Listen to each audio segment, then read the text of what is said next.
नमस्कार दोस्तों, हमारे YouTube चैनल पर आपका फिर से स्वागत है जिसका नाम है टीचिंग मेथड्स। दोस्तों, आज हम देखेंगे पर्यावरण अध्ययन के 15 प्रश्न। पर्यावरण अध्ययन के मोस्ट 15 प्रश्न देखेंगे जो किस एग्ज़ाम के लिए रीट जो लेवल 1 है, और अभी तक ये सूचना है कि जो रीट लेवल 2 वाले हैं उनके लिए भी काम आएंगे, क्योंकि रीट लेवल 2 के जो है ना उनको भी 1 के फॉर्म भरवाए गए, तो उनके लिए भी ये फायदेमंद है। इसका मतलब रीट लेवल 1 और लेवल 2 वालों के लिए ये मुख्यतः जो उनके एग्जाम पैटर्न है उस पर आधारित 15 अति महत्वपूर्ण प्रश्न है। तो चलते हैं मित्रों पहले प्रश्न पे। पहला प्रश्न देखिए। पहला प्रश्न है मित्रों, भारत सरकार ने धूम्रपान निषेध अधिनियम कब से लागू कर दिया? क्या भारत सरकार ने धूम्रपान निषेध अधिनियम कब से लागू कर दिया है? 2 अक्टूबर 2008 को, 17 मार्च 1986 को, 20 मई 1961 को, 1 नवंबर 2007 को। देखिए संख्या है प्रश्नों की 15, लेकिन यहाँ से आपके देखिए प्रश्न कम से कम 50 बनेंगे, है ना। देखिए एक प्रश्न में 4 ऑप्शन को मैं 4 प्रश्न बनाऊंगा तो 15 चौके होते हैं 60, लेकिन यहाँ कम से कम 50 बनाएंगे। ठीक है, देखिए धूम्रपान निषेध अधिनियम, तो ध्यान रखना 2 अक्टूबर महात्मा गांधी जयंती होती है ना। तो उस दिन 2 अक्टूबर 2008 को भारत सरकार ने क्या किया? धूम्रपान निषेध अधिनियम घोषित किया। ठीक है, ये इसका राइट आंसर हो जाएगा। एक प्रश्न तो ये हो गया कि धूम्रपान निषेध अधिनियम कब से लागू कर दिया गया, तो जो सामाजिक बुराइयां टॉपिक है वहां से ये प्रश्न। ठीक है, तो 2 अक्टूबर 2008 को लागू। इसके अलावा बात करूं मैं 17 मार्च 1986 की, है ना, तो याद रखना 17 मार्च 1986 को क्या हुआ था मित्रों? राष्ट्रीय नारकोटिक्स जो ब्यूरो है ना, राष्ट्रीय नारकोटिक्स ब्यूरो की स्थापना की गई, जिसका मुख्यालय है मित्रों नई दिल्ली में। कहाँ पे है? न्यू दिल्ली में, है ना। नई दिल्ली में राष्ट्रीय नारकोटिक्स ब्यूरो की स्थापना की गई 17 मार्च 1986 की। और किस लिए की गई, तो आपको बता दूं, जो मादक द्रव्य पदार्थ होते हैं उनकी तस्करी पर पूर्णतः रोक लगानी। तो ठीक है, तो दूसरा प्रश्न बन गया। तीसरा प्रश्न है 20 मई 1961, है ना। तो याद रखना मित्रों, जो दहेज निरोधक अधिनियम है, दहेज निरोधक अधिनियम है, वो कब लागू हुआ अपने? तो दहेज निरोधक अधिनियम जो मित्रों है वो लागू हुआ था 20 मई 1961 को। ठीक है, और चौथा प्रश्न बन रहा है यहाँ पे, चारों के चारों बाल श्रम जो सामाजिक बुराइयां उससे प्रश्न बन रहे हैं ना। और 1 नवंबर 2007, तो ये आ जाएगा यहाँ पे बाल विवाह निरोधक अधिनियम। बाल विवाह निरोधक अधिनियम, है ना। इसका देखिए बाल विवाह निरोधक अधिनियम 2006 नाम आएगा। ठीक है, लेकिन लागू कब हुआ? 1 नवंबर 2007 को। तो देखिए मित्रों वेरी इंपॉर्टेंट क्वेश्चन है ना। तो इस प्रकार आपके प्रश्न संख्या 1 में मित्रों विकल्प नंबर 1 सही उत्तर होगा। आगे चलते हैं मित्रों प्रश्न संख्या 2 पर। प्रश्न संख्या 2 देखिए, पान्नो बाजू नामक पोशाक किस राज्य की महिलाओं द्वारा पहनी जाती है? वस्त्र और आवास, है ना, तो वस्त्र से टॉपिक है। और आपको बता दूं, जो पिछला रीट हुआ था वहां पे पान्नो बाजू का प्रश्न आ रखा है। ठीक है, तो देखिए पान्नो बाजू एक पोशाक होती है विशेष प्रकार, ये किस राज्य की, और पूछ सकते हैं कभी कभार घुमा फिरा के ये किस के द्वारा पहनी जाती है, महिलाएं या पुरुष या नवयुवती, है ना। तो याद रखना महिलाएं पहनती है पान्नो बाजू नामक पोशाक। और ये कहाँ पहनी जाती है मित्रों? ये पहनी जाती है दोस्तों गोवा में। कहाँ पे पहनी जाती है? गोवा में ना। बाकी ऑप्शन की बात करूँ तो देखिए केरल में, याद रखना मुख्यतः किस राज्य के लोग हैं जो सफ़ेद वस्त्र पहनते, है ना। तो याद रखना मित्रों सफ़ेद वस्त्र केरल के लोग पहनते। ठीक है, पंजाब की बात करूँ तो पंजाब में आपको पता है फुलकारी, ये भी एग्जाम का ही प्रश्न था पिछले का। फुलकारी, फुलकारी होता क्या है ये भी पूछ सकते हैं घुमा घुमा के, है ना। तो याद रखना फुलकारी एक विशेष प्रकार का सोल है मित्रों। क्या होता है? सोल होता है फुलकारी, जो पंजाब में पहना जाता है ना।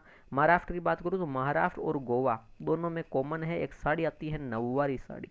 ठीक है, नववारी साड़ी, नववारी साड़ी कहते हैं क्यों? क्योंकि ये 9 गज की साड़ी होती है मित्रों। क्या? 9 गज की साड़ी होती है ना। 9 गज की साड़ी जिसे कहते हैं नववारी साड़ी, ये महाराष्ट्र में भी पहनी जाती है और गोवा में भी पहनी जाती है ना। पंजाब में सोल है फुलकारी, वो पहना जाता है। केरल के लोग प्राय सफ़ेद वस्त्र पहनते हैं। पानो बाजू की बात करूँ तो गोवा में पहने जाने वाली महिलाओं की पोशाक है। तो इस प्रकार आपके विकल्प नंबर 2 सही हो जाएगा प्रश्न संख्या 2 में। चलते हैं प्रश्न संख्या 3 पर मित्रों। प्रश्न संख्या 3 देखिए, बाल श्रमिकों की तादाद सर्वाधिक है, ये बाल श्रमिक टॉपिक से है ना। बाल श्रमिकों की तादाद यानी कि संख्या सर्वाधिक किस क्षेत्र में? शहरी क्षेत्रों में, ग्रामीण क्षेत्रों में, दोनों में समान है या कोई नहीं? तो देखिए दोनों में समान नहीं है मित्रों, दोनों में समान मत करना, है ना। ज़्यादातर आप ऐसे प्रश्न आते तो वहाँ आप दोनों में समान करते हैं ना, उक्त दोनों नहीं, बराबर नहीं है। सर्वाधिक किसमें? तो सर्वाधिक शहरी क्षेत्रों में नहीं होकर मित्रों ग्रामीण जो क्षेत्र है ना, वहाँ पे सर्वाधिक है। ग्रामीण क्षेत्रों में कैसे सर्वाधिक है? तो एक ही उदाहरण दूंगा मैं, और वो उदाहरण दूंगा मित्रों खेती या कृषि का। ठीक है, अब देखिए मैं खेती का उदाहरण दूंगा आपको ना, कैसे?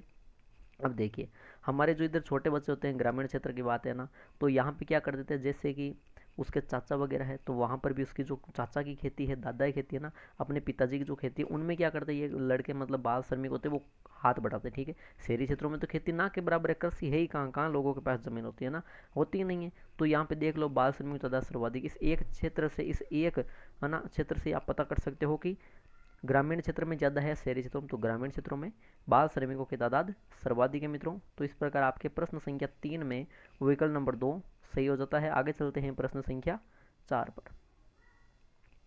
प्रश्न संख्या 4 देखिए मित्रों कि राजस्थान में सर्वप्रथम किस रियासत में बाल विवाह को प्रतिबंधित करने हेतु कानून बनाया गया। देखिए बाल विवाह से प्रश्न है, ठीक है, राजस्थान में पूछा है सबसे पहले किस रियासत में बाल विवाह को प्रतिबंधित करने हेतु कानून बनाया गया। जयपुर, कोटा, जोधपुर या बूंदी। तो मित्रों आपको बता दूं मैं, इसका सही उत्तर हो जाएगा जोधपुर, है ना।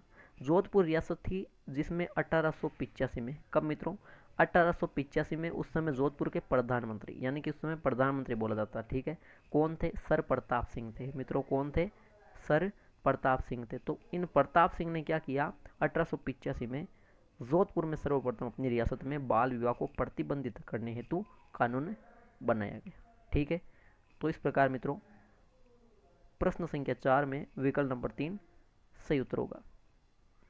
आगे देखते हैं मित्रों प्रश्न संख्या 5, पांचवा देखिए, वस्त्रों की धुलाई करते समय अंत में साफ पानी में क्या डालना चाहिए जिससे वस्त्रों में चमक आ जाए। वस्त्र व आवास टॉपिक से प्रश्न है कि जब वस्त्रों की धुलाई करें तो अंत में साफ पानी में क्या डालें जिससे वस्त्रों में चमक आ जाए। नींबू का रस, सिरका, सरसों का तेल, 1 व 2 दोनों। तो ऐसे विकल्प में 1 व 2 दोनों बिल्कुल सही रहेंगे, यानी कि सरसों का तेल नहीं डालते, नींबू का रस और सिरका ये दोनों ही सही हो जाते हैं। वस्त्रों की धुलाई करते समय अंत में साफ पानी में डाला जाता है, नींबू का रस डाल सकते हो, सिरका डाल सकते हो जिससे वस्त्रों में चमक आ जाए। तो इस प्रकार मित्रों प्रश्न संख्या 5 में विकल्प नंबर 4 सही उत्तर होगा। आगे चलते हैं प्रश्न संख्या 6 पर। वेरी इंपॉर्टेंट प्रश्न है मित्रों, प्रश्न संख्या 6, रोपण कृषि में मुख्यतः खेती की जाती है। देखिए रोपण कृषि, तो कृषि के प्रकार ये रीट लेवल 1 में है बिल्कुल, ठीक है। तो देखिए वहां से प्रश्न है कृषि का, रोपण कृषि में मुख्यतः खेती की जाती है। देखिए एक नहीं 4 प्रश्न बनेंगे, कैसे, तो देखिए वृक्ष व झाड़ियों की खेती, इसको क्या कहते हैं मित्रों, इसको कहते हैं एर्बोरिकल्चर, ठीक है, एर्बोरी कल्चर कहते हैं इसको, वृक्ष व झाड़ियों की खेती को। सब्जियों की खेती की बात करूं तो मित्रों इसको बोलते हैं ओलेरिकल्चर। क्या बोलते हैं, ओलेरिकल्चर, है ना। वृक्ष व झाड़ियों खेती एर्बोरिकल्चर, ओलेरिकल्चर बोलते हैं सब्जियों की खेती। अब 2 ऑप्शन बचे, तो मूंग, उड़द, घास, है ना, ये होती है मित्रों पट्टीदार खेती में। पट्टीदार जो खेती होती है, पट्टीदार खेती कौन सी, ढालू भूमि में, जो ढालू भूमि होता है ना मित्रों, उस ढालू भूमि में, है ना, ढाल के विपरीत मर्दा संरक्षण या मर्दा जो शरण होता है, मर्दा का कटाव होता है, उसको रोकने हेतु पट्टियां बनाकर जो की जाती है, वहां पे मूंग, उड़द, घास की खेती की जाती है। लेकिन रोपण कृषि की बात करूं तो मुख्यतः निर्यात हेतु प्रसिद्ध है रोपण कृषि ना, मुख्यतः बेचने हेतु बड़े पैमाने पर रबड़, चाय और कहवा की खेती इसमें की जाती है। तो वेरी इंपॉर्टेंट क्वेश्चन था मित्रों, विकल्प नंबर 2 सही हो जाता है प्रश्न संख्या 6 में। चलते हैं प्रश्न संख्या 7 पर। प्रश्न संख्या 7 देखिए, ब्लू टंग नामक रोग किस पशु में होता है। तो पशु संपदा ये भी टॉपिक आ रखा है ना, तो ब्लू टंग किस में होता है, तो याद रखिए ब्लू टंग होता है मुख्य रूप से भेड़ में होता है मित्रों। ब्लू टंग नामक रोग भेड़ पशु में होता है। इसके अलावा अगर ऊँट की बात करूँ तो याद रखना एक सर्रा रोग है मित्रों ना, ये राजस्थान के ना, बाकी जो एग्जाम है उनमें पूछा भी गया एक बार प्रश्न, सर्रा रोग किस पशु में होता है, जैसे राजस्थान पुलिस पटवारी में पूछा गया ना, तो ऊँट में सर्रा रोग होता है ना। और कुत्ते की यहाँ पे बात नहीं करेंगे, ठीक है। देखिए तो इस प्रकार आपके मित्रों जो प्रश्न संख्या 7 है ना, तो वहाँ पे विकल्प नंबर आपके 1 सही हो जाता है। आगे चलते हैं मित्रों प्रश्न संख्या 8 पर। प्रश्न संख्या 8 देखिए, राष्ट्रीय उपभोक्ता दिवस कब मनाया जाता है। अच्छा प्रश्न है ये, वेरी इंपॉर्टेंट क्वेश्चन है मित्रों। कैसे, देखिए राष्ट्रीय उपभोक्ता दिवस की बात करेंगे, साथ में 4 दिवस की बात करेंगे। राष्ट्रीय उपभोक्ता दिवस कब मनाया जाता है, राष्ट्रीय मतलब अपने भारत में, तो याद रखना मित्रों भारत में ये 24 दिसंबर को राष्ट्रीय उपभोक्ता दिवस मनाया जाता है। बात करूं मैं 15 मार्च की, तो 15 मार्च को विश्व उपभोक्ता अधिकार दिवस मनाया जाता है ना, विश्व उपभोक्ता दिवस मनाया जाता है 15 मार्च को। 24 दिसंबर को राष्ट्रीय, कंफ्यूजन मत होना, घुमा के प्रश्न आएगा ना। 21 मार्च की बात करूं तो विश्व वानिकी दिवस, विश्व या वन दिवस कह सकता हूँ, विश्व वानिकी दिवस 21 मार्च को। 22 मार्च की बात करूँ अगले ही दिन तो जल दिवस। 22 अप्रैल की बात करूँ तो विश्व पृथ्वी दिवस, है ना, वर्ल्ड अर्थ डे, विश्व पृथ्वी दिवस 22 अप्रैल को मनाया जाता है। तो यहाँ पे प्रश्न था राष्ट्रीय उपभोक्ता दिवस कब मनाया जाता है, ये मनाया जाता है 24 दिसंबर को, यानी विकल्प नंबर 2 सही है प्रश्न संख्या 8 में। चलते हैं आगे, देखते हैं प्रश्न संख्या 9। प्रश्न संख्या 9 देखिए मित्रों, भारतीय संविधान के किस भाग में पंचायतों से संबंधित व्यवस्था को लेके, भारतीय संविधान के किस भाग में पंचायत टॉपिक है, तो वहां से देखिए आपके प्रश्न आया है पंचायत से संबंधित व्यवस्था को लेकर किस भाग में, तीसरे भाग, पांचवें भाग, 9वें या 10वें। तो मित्रों याद रखना आपको, वेरी इंपॉर्टेंट क्वेश्चन है, 9वें भाग में पंचायतों से संबंधित जो भी व्यवस्था उल्लेखित है वो की गई है। पंचायतों का चुनाव लड़ने के लिए न्यूनतम याद रखना 21 वर्ष होनी जरूरी है मित्रों, कितनी, 21 वर्ष होनी जरूरी है। ठीक है, तो इस प्रकार आपके प्रश्न संख्या 9 में विकल्प नंबर 3 सही उत्तर है। आगे चलते हैं प्रश्न संख्या 10 पर। प्रश्न संख्या 10 देखिए मित्रों, प्रश्न संख्या 10 एक नहीं 4 प्रश्न होंगे और बात करेंगे यहाँ पे हम मित्रों ईसाई धर्म की। ठीक है, किस धर्म की, ईसाई धर्म के जो पर्व या त्योहार आ रखे हैं आपके, उनकी बात करेंगे। ठीक है, तो देखिए ईसा मसीह के पुनर्जीवित होने की मान्यता में ईसाई समाज द्वारा कौन सा पर्व मनाया जाता है, good Friday, Navroz, Christmas day या ईस्टर। तो देखिए मित्रों यहाँ पे प्रश्न कैसे बनेंगे मैं बताता हूँ। गुड फ्राइडे क्यों मनाया जाता है, तो याद रखना इस दिन ईसा मसीह को सूली पे लटकाया गया था। ठीक है, इस दिन ईसा मसीह को सूली पर जो लटकाया गया था, इसलिए गुड फ्राइडे मनाया जाता है। ठीक है, नवरोज की बात करूं तो ईसाई जो धर्म है उसमें पारसी होते हैं ना, तो पारसियों के, पारसी धर्म होता है, पारसियों के नव वर्ष प्रारंभ होता है इस दिन, नवरोज जैसे ना, पारसियों का नव वर्ष प्रारंभ होता है। क्रिसमस डे की बात करूं तो ये ईसा मसीह का जन्म दिवस है मित्रों, ईसा मसीह का जन्म दिवस है 25 दिसंबर को। ठीक है, और ईस्टर की बात करूं तो इसका सही उत्तर हो जाएगा, क्यों, ईस्टर मनाया जाता है पर्व ईसाइयों द्वारा ईसा मसीह के पुनर्जीवित होने की मान्यता में ईस्टर मनाया जाता है। तो इस प्रकार आपके प्रश्न संख्या 10 में मित्रों विकल्प नंबर 4 सही होगा। आगे चलते हैं प्रश्न संख्या 11 में। अच्छा प्रश्न है ये, वेरी इंपॉर्टेंट प्रश्न है और अजीबोगरीब प्रश्न है, और ऐसे प्रश्न आ गए तो दिक्कत होती है। देखिए किस राज्य में करवा चौथ का त्यौहार एव्रत जयव्रत के नाम से मनाया जाता है। एव्रत जयव्रत करवा चौथ का त्यौहार अपने आप जानते हैं, अपने राजस्थान में करवा चौथ बोलते हैं, उसी प्रकार गुजरात, केरल, महाराष्ट्र, उत्तर प्रदेश, इनमें से कौन सा विकल्प है, कौन से राज्य में इसे एव्रत जयव्रत कहा जाता है। तो मित्रों याद रखना गुजरात इसका सही उत्तर हो जाएगा ना, गुजरात में करवा चौथ को एव्रत जयव्रत के नाम से मनाया जाता है। प्रश्न संख्या 11 में विकल्प नंबर 1 सही उत्तर है। आगे चलते हैं प्रश्न संख्या 12 पर। प्रश्न संख्या 12 देखिए, प्रोटीन का निर्माण किससे होता है। अच्छा प्रश्न है, प्रोटीन का निर्माण किससे होता है, शर्करा, विटामिन, वसा या अमीनो अम्ल।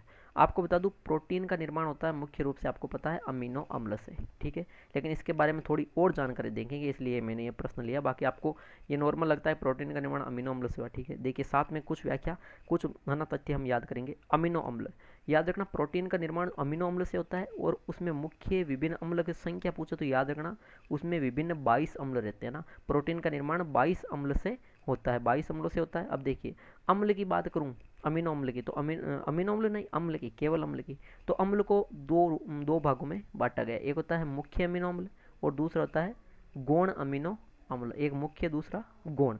मुख्य की बात करूं मित्रों, मुख्य कौन से होते हैं, जिनका संश्लेषण जीव शरीर में नहीं किया जाता, जिनका संश्लेषण जीव शरीर में नहीं होता है। इसका उदाहरण कौन सा है, जैसे ल्यूसीन। ठीक है, जैव शरीर में संश्लेषित नहीं होते वो मुख्य अमीनो अम्ल होंगे, उदाहरण है ल्यूसीन। गौण हाँ हो जाता है, क्या, जैव शरीर में संश्लेषित हो जाता है, और किसकी सहायता से होता है मित्रों, कार्बोहाइड्रेट की सहायता से संश्लेषित इन गौण अमीनो अम्लों को शरीर में किया जा सकता है। और इसका जिस प्रकार इसका ल्यूसीन उदाहरण है उसी प्रकार इसका हो जाएगा एलानिन। गौण अमीनो अम्ल पूछे तो एलानिन बता देना। ठीक है, तो यहाँ पे देखिए कितनी अच्छी व्याख्या आपके लिए तैयार हुई है। तो मित्रों विकल्प नंबर 4 सही हो जाता है प्रश्न संख्या 12 में। आगे चलते हैं प्रश्न संख्या 13 में। प्रश्न संख्या 13 देखिए मित्रों, राष्ट्रीय फल आम का वैज्ञानिक नाम क्या है। राष्ट्रीय फल कौन सा अपने, पहली बात आम, इसका वैज्ञानिक नाम क्या है, ये टॉपिक है। देखिए तो मेनीगिफेरा इंडिका यही इसका नाम है मित्रों। मेनीगिफेरा जो इंडिका है वो आम का वैज्ञानिक नाम है। एक प्रश्न तैयार हो गया, आगे देख लीजिए। नेलम्बो न्यूसीफेरा गार्टन ये अपने जो राष्ट्रीय पुष्प है, क्या मित्रों, राष्ट्रीय पुष्प कौन सा, कमल। राष्ट्रीय पुष्प जो कमल है इसका वैज्ञानिक नाम क्या है, नेलम्बो न्यूसीफेरा गार्टन। पावो क्रिस्टेटस की बात करूं तो ये अपने जो राष्ट्रीय पक्षी है मित्रों मोर, उसका वैज्ञानिक नाम है ना। तो मित्रों यहाँ पर आपको एक चीज बतानी, एक प्रश्न आपको कमेंट बॉक्स में कमेंट करना है। क्या करना है कि जो अपने राष्ट्रीय जो मिठाई है मित्रों, क्या राष्ट्रीय मिठाई है ना, तो वो राष्ट्रीय मिठाई कौन सी है, ये आपका आज का प्रश्न है, वो कमेंट बॉक्स में कमेंट करना। ठीक है, यहाँ आपके राष्ट्रीय फल आम का वैज्ञानिक नाम मेनीगिफेरा इंडिका हो जाता है ना। विकल्प नंबर 1 सही हो जाता है प्रश्न संख्या 13 में। आगे चलते हैं मित्रों प्रश्न संख्या 14 पर। प्रश्न संख्या 14 देखिए, राजस्थान में अमृता देवी विश्नोई पुरस्कार किस क्षेत्र में दिया जाता है। देखिए राजस्थान की बात है, अमृता देवी विश्नोई पुरस्कार दिया जाता है। अमृता देवी जोधपुर के खेजड़ी गांव से ये आंदोलन संबंधित था। किस क्षेत्र में दिया जाता है, ये घटना संबंधित थी। प्राथमिक शिक्षा के उन्नयन में नहीं, चिकित्सा के क्षेत्र में नहीं, सामाजिक रूप से पिछड़े वर्गों के उत्थान में नहीं। ये दिया जाता है मित्रों वनों का विकास करने, वन और वन्य जीवों को बचाने के लिए, उनके संरक्षण हेतु। अमृता देवी की जो घटना हुई थी खेजड़ली ग्राम जोधपुर है ना राजस्थान में, वहां से संबंधित है। तो यहाँ पे मित्रों आपके प्रश्न संख्या 14 में विकल्प नंबर 3 सही उत्तर है। आगे चलते हैं मित्रों आज के अंतिम प्रश्न पे, प्रश्न संख्या 15। वेरी इंपॉर्टेंट है और हार्ड लेवल के, ठीक है। भारत में सर्वप्रथम वन नीति कब घोषित की गई। भारत में सबसे पहले वन नीति कब घोषित की गई। देखिए कभी कभार ऐसे फैक्ट, ऐसी डेट आपको याद नहीं होती, तो वो प्रश्न लेकर आता हूँ, जब आप इसको देखोगे तो आपको याद हो जाएगा, ठीक है। वन नीति कब घोषित की गई। अब देखिए वन नीति 2 प्रकार से घोषित की गई। सर आप कहोगे सर 2 प्रकार से कैसे, तो देखिए एक तो की गई स्वतंत्रता से पहले, वो है मित्रों 1894 में, इसका राइट आंसर, ठीक है। भारत में सबसे पहले, इस प्रश्न का उत्तर ऐसा होगा, अगर ये प्रश्न आता है भारत में सबसे पहले वन नीति कब घोषित की 1894। अगर पूछा भारत में स्वतंत्रता पश्चात वन नीति कब घोषित की गई, तो 1952 आएगा, क्योंकि 1947 में हमें स्वतंत्रता मिली थी, आपको पता है। तो स्वतंत्रता पश्चात कब वन नीति घोषित की गई, तो दोस्तों याद रखना 1952 आएगा, ठीक है। 1981 में क्या हो गया, 1981 में जो भारतीय वन सर्वेक्षण है, भारतीय वन सर्वेक्षण, इसका मुख्यालय कहाँ है, देहरादून में ना। तो 1981 में इसकी स्थापना हुई थी मित्रों, याद रखना, भारतीय वन सर्वेक्षण देहरादून में। और 1988 की बात करूं तो जो भारतीय वन नीति 1952 वाली थी, उसमें बाद में क्या किया गया, इसे संशोधित किया गया, ये भी याद रख लेना, ठीक है। तो एक नहीं 4 प्रश्न तैयार हुए। 1952 में स्वतंत्रता पश्चात पहली वन नीति, 1894 में सर्वप्रथम वन नीति जो है पहली भारत में वो की गई। 1981 में भारतीय वन सर्वेक्षण देहरादून में स्थापना हुई। 1988 में जो भारतीय वन नीति 1952 वाली थी उसमें संशोधन किया गया, परिवर्तन किया गया। तो मित्रों प्रश्न संख्या 15 में विकल्प नंबर आपके 2 सही हो जाता है। तो दोस्तों ये थे आज के पर्यावरण शिक्षण के 15 अति महत्वपूर्ण प्रश्न, जो केवल रीट वालों के लेवल, ठीक है, केवल रीट वालों के लिए ही एग्जाम पैटर्न की दृष्टि से अति महत्वपूर्ण है। तो आशा करता हूँ मित्रों कि आपको ये वीडियो अच्छा लगा है, तो बिल्कुल इसे लाइक कीजिए, कमेंट कीजिए कि 15 में से आपके कितने प्रश्न सही हो रहे हैं। साथ ही वीडियो को ज़्यादा से ज़्यादा शेयर कीजिए, और अगर आप हमारे चैनल पर न्यू हैं तो चैनल को सब्सक्राइब कीजिए, ठीक है दोस्तों, धन्यवाद।